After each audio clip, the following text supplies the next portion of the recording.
Ban করার ক্ষমতা কারোরই নেই। তো এটা একটা গাজোয়ারি চলছিল এবং এটা সর্বস্তর থেকে চলছিল। কিন্তু আমাদের যে ইন্ডাস্ট্রির দীর্ঘ বছরের একটা ব্যান কালচার, যেটা নিয়ে অনেকে সরব হয়েছে, আবার অনেকে আমি খারাপ হয়ে যাব এটা ভেবেই নীরব থেকেছে। তোমাকে আমি কখনোই বলছি না মানে খুব সরব খুব নীরব, কিন্তু তুমি প্রতিবাদ যখন যেভাবে করার যে কোনো বিষয় নিয়ে করেছো।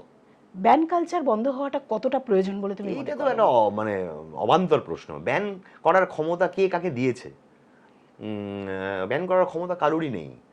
তো এটা একটা গাজোয়ারি চলছিল এবং এটা সর্বস্তর থেকে চলছিল। কিন্তু মানে কোনো এক চুনোপুটি ব্যান করছিল সেটা ভাবলে কিন্তু হবে না। রাঘব বোয়ালদের মানে হাত ছিল মাথার উপরে, তাই ব্যান করছিল।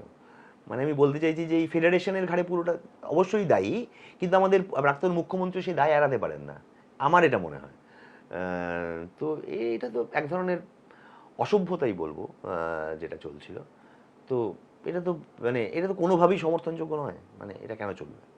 ঠিক কথা। কেউ কারুকে ব্যান করতে পারে না, কেউ কাউকে ব্যান করতে পারে না, এটাই হচ্ছে বিষয়। যে যার নিজের যোগ্যতায় এসেছে এবং সেই দিয়ে হ্যাঁ, মানে সে কাজ করছে। যদি না পায় তাহলে সে যোগ্যতা নেই বলে সে কাজ পাবে না। সে কি একটা কথা বলেছিল বলে সে কাজ পাবে না, সে প্রতিবাদ করেছিল বলে সে কাজ পাবে এটা না। তো কোনো কথা নয়।